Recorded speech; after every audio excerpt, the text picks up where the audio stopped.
Il y a les lovers, les cafés raceurs, les bikers, les frimeurs, les collectionneurs, les taffeurs, les baroudeurs, les voyageurs et ça fait 35 ans qu'ils se retrouvent tous chez Aprilmoto. Faites comme eux, réalisez votre devis sur mesure sur aprilmoto.com. Aprilmoto, l'assurance en plus facile.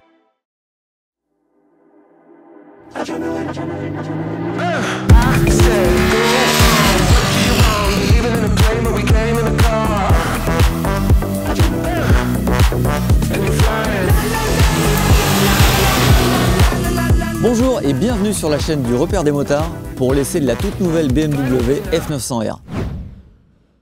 On est sur le circuit du Lédnon parce qu'on a eu la chance de rouler à la fois sur route et sur circuit pour apprécier vraiment tout ce qui a été changé sur cette moto. Alors il y a des petits détails esthétiques comme la partie arrière qui est affinée, qui reprend pas mal de la S1000R. Il y a la face avant également qui a changé légèrement. Mais le plus intéressant, à mon sens, c'est ce qui a été fait au niveau de la fourche. Donc on a une toute nouvelle fourche réglable. On a également une position de conduite qui change avec un guidon plus avancé et un petit peu plus bas. Et des repose-pieds placés un petit peu plus en arrière, histoire d'avoir un petit peu plus de feeling et de ressenti en conduite engagée. Et on a également un mode dynamique qui a été un petit peu modifié pour être un petit peu plus agréable. À part ça, on reste sur une base qui est connue, le moteur n'a pas évolué, le châssis non plus. À un détail près, pas franchement un détail, on a gagné 3 kg sur l'ensemble de la moto, mais surtout on a gagné 1,8 kg sur les jantes, parce qu'elle récupère les jantes de la S1000R. C'est un bel update, et 1,8 kg sur des mastons suspendus, c'est vraiment très intéressant et très important en termes de dynamique et d'agilité. On va s'en rendre compte d'ailleurs tout de suite. Je vous propose de m'accompagner sur la route et sur le circuit du Lédnon. Et on se retrouve pour le débrief. A tout à l'heure. Et d'ailleurs, la prise en main qui est vraiment naturelle. Elle est très basse. Elle est relativement fine. Donc en fait, on est bien dessus. Et puis voilà quoi, même moteur qu'elle partage avec la F900 XR. Et auquel je vais reprocher la même chose, c'est-à-dire une certaine rugosité dans la manière dont il fonctionne, avec une boîte de vitesse qui accroche un petit peu. Voilà, elle est sensible aussi au mode. Si je repasse en mode road, qui est l'un des deux modes disponibles en série, il faut quand même bien appuyer sur le sélecteur. Voilà. Et par contre, c'est plus du tout la même limonade. En dynamique pro sur les mi-régimes, même dès les bas régimes d'ailleurs, dès 3000 tours, on sent la différence, il y a plus de répondants. Ça a toujours été une bécane très stable, mais qui avait vraiment pas un tempérament sportif. Et là, le fait d'avoir changé ses roues, le fait d'avoir une position qui donne un petit peu plus envie d'attaquer, ça change quand même assez radicalement, je trouve, la manière dont on l'aperçoit. Alors par contre, ça veut dire que d'un réservoir de 15 litres et demi sur la XR, on passe à 13 litres ici, et là 13 litres c'est quand même un peu court. Bon, on était à 5 litres des poussières tout à l'heure. J'aime bien le bruit en fait, c'est paradoxal. Autant je suis pas super fan de l'agrément qu'il procure, autant il y a des côtés, les performances sont là, l'accélération est là, le bruit, ce moteur il retrouve de la rondeur en fait quand on accélère. C'est vraiment quand on reste à vitesse constante, elle reprend bien. En fait, le moteur est intéressant en termes de perf, vraiment, parce qu'il y a ce qu'il faut en bas. Du coup, on ressort très bien des virages. Ouais, changement d'angle, ça n'a juste rien à voir avec la XR. Beaucoup plus instinctif, beaucoup plus naturel, beaucoup plus sportif. Ça reste assez neutre, hein, elle va pas tomber pour autant. Mais mais ça réagit vraiment au doigt et à l'œil. Compromis offert par les suspensions entre la rigueur et le confort, je trouve plutôt intéressant. Allez, je vais faire la même remarque que sur la 900 XR. Celle fait mal aux fesses assez vite, mais bizarrement ça me gêne moins sur le Roadster. Le freinage aussi est assez convaincant, hein. Il n'y a rien de trop, mais c'est précis. C'est plutôt cohérent avec la fourche. Alors fourche qu'on a un petit peu retravaillé ce matin. On va fermer la détente de 3 clics parce que ça rebondissait beaucoup, et fermer un peu la compression parce que ça plonge aussi un peu vite.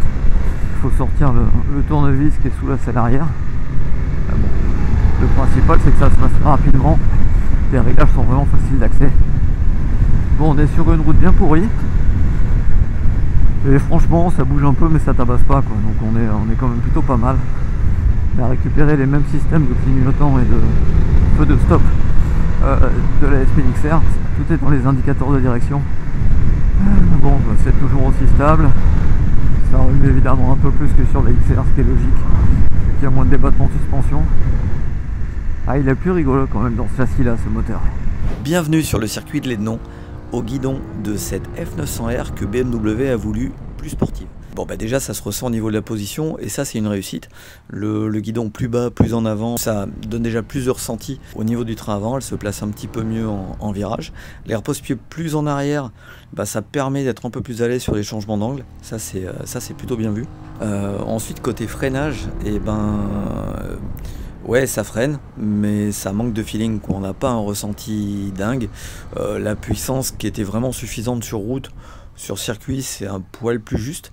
Par contre, la fourche encaisse vraiment bien. On avait un petit peu refermé l'hydraulique hier sur cette bécane-là, et ça fonctionne toujours bien sur circuit. Même chose pour l'amortisseur, en fait. Faut dire aussi que la moto est assez longue, du coup elle est vraiment stable dans les courbes rapides, elle est rassurante. Le moteur prend bien ses tours, c'est assez sympa en fait de le pousser un petit peu. D'ailleurs je trouve qu'il est plus agréable quand on est à l'attaque sur piste. C'est peut-être aussi le fait d'utiliser des bottes, hein. C'est vrai qu'on a les orteils un peu moins sensibles quand on a affaire à un sélecteur un peu dur. Ben là ça passe bien, le shifter fait le boulot. C'est toujours pas super génial au rétrogradage, et surtout le frein moteur est pas exceptionnellement bien géré. Si on rétrograde avec encore un petit peu d'angle, l'arrière a vraiment tendance à se mettre en glisse, alors que c'est pas obligatoirement ce qu'on voudrait. Donc là on sent un petit peu les limites du frein moteur sur la bécane. C'est bien pour ralentir en ligne droite, ça évite d'avoir à servir du frein arrière, un peu moins quand on se fait surprendre et qu'on a encore besoin de rentrer un rapport sur l'angle. C'est pas une bécane d'une agilité débordante qui veut plonger toute seule à la corde. Là d'ailleurs aussi on est un petit peu limité par les pneus. Le côté performance, honnêtement si vous voulez faire vos premiers tours de route sur circuit, c'est pas mal, on s'ennuie pas, ça pousse correctement. La bécane ne se laisse pas déborder ni par les virages ni par les changements d'angle. Après le fait de pouvoir régler l'électronique comme on veut, et voilà, moi je me suis fait une moto à la carte, j'ai laissé un peu de contrôle de traction, même si objectivement je l'ai senti se déclencher à aucun moment. Les 105 chevaux, c'est ce qu'il faut pour se faire plaisir sans être débordé. Elle ne déborde pas ni de puissance ni d'agilité, mais elle est rassurante. Pour rouler sur piste, pour débuter sur piste, ça ira très bien. Si vous avez déjà un petit peu de bouteille, que vous avez déjà eu des motos plus puissantes, ouais, vous allez peut-être être un petit peu sur votre faim. Là, en tout cas, la moto ne nous a pas empêché de nous faire plaisir sur circuit, et ça c'est quand même l'essentiel. Bon bah voilà, c'était plutôt pas mal quand même comme essai, en tout cas c'était complet. On a eu la chance de rouler sur tout type de route et sur le circuit. Je vais reprendre un petit peu ce que je vous disais en embarqué. C'est une moto qui est rassurante, c'est une moto qui est sérieuse. On sent vraiment que la marque a travaillé sur la stabilité. Au rayon de ce que j'apprécie un petit peu moins, c'est le caractère un petit peu rugueux du moteur. La boîte de vitesse aussi, que je n'ai pas trouvé exceptionnelle. Mais à côté de ça, c'est une moto qui est valorisante, qui est très bien équipée, avec laquelle on a envie de rouler, et avec laquelle on a envie de rouler même assez vite. En fait, j'ai été surpris. Sur le circuit du Lédenon, c'est pas une pure sportive non plus, hein. Et pourtant on a enchaîné les relais avec les copains. Et on n'avait pas spécialement envie de rentrer, même avec les montres d'origine, on s'est bien amusé. Petit détail d'ailleurs qui a son importance, les motos sont livrées avec des montes pneumatiques très disparates. On peut avoir du Maxxis, on peut avoir du Michelin Road 6, on peut avoir du Continental, il y a vraiment de tout. Donc soyez attentifs un petit peu à la moto quand vous la recevez, pour savoir un petit peu avec quel type de pneus vous partez, parce que les caractéristiques ne sont pas les mêmes. Avec certaines gommes, la moto est un peu plus agile, avec d'autres, ça va être un petit peu plus camion, on aura plus ou moins de grippe. C'est pas vraiment anecdotique.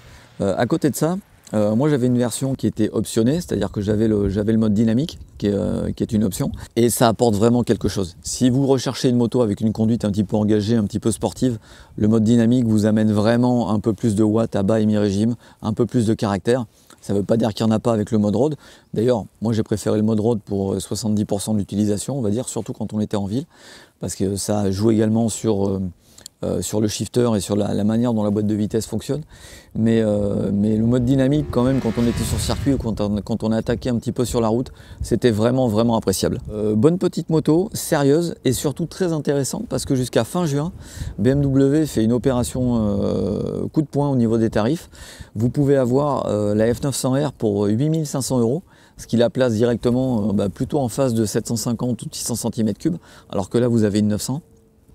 Avec quand même l'agrément moteur qui va avec, la qualité de finition BMW et le modèle en plus qui est vendu à 8 500 €, vous avez le shifter, c'est la shifter édition, donc vous avez le shifter en série. Ça c'est plutôt intéressant, ça vous permettra également de rajouter peut-être plus facilement les packs accessoires que la marque propose, notamment celui qui comprend l'ESA avec l'amortisseur réglable électroniquement, qui est quand même assez pratique. Et puis sinon voilà, je le rappelle, la fourche est réglable, je vous l'ai dit en embarqué, on a touché un petit peu les settings et ça fonctionne, on a senti la différence. Donc c'est une moto sérieuse, voilà. C'est pas la moto la plus fun de la catégorie, mais c'est une moto qui est vraiment sérieuse et qui est valorisante. Donc il vous reste plus qu'une chose si vous craquez, c'est la prendre et puis rouler. Et moi je vous retrouve très rapidement sur la chaîne du Repère. D'ailleurs si vous voulez en savoir plus, dans l'article consacré à la F900R sur le site internet, vous aurez beaucoup plus de détails, je vais vous donner les tarifs des packs, vous aurez absolument tout ce que j'ai pas eu le temps de vous dire là sur la moto. Et ben voilà, il n'y a plus qu'à rouler et puis à se retrouver. À très vite.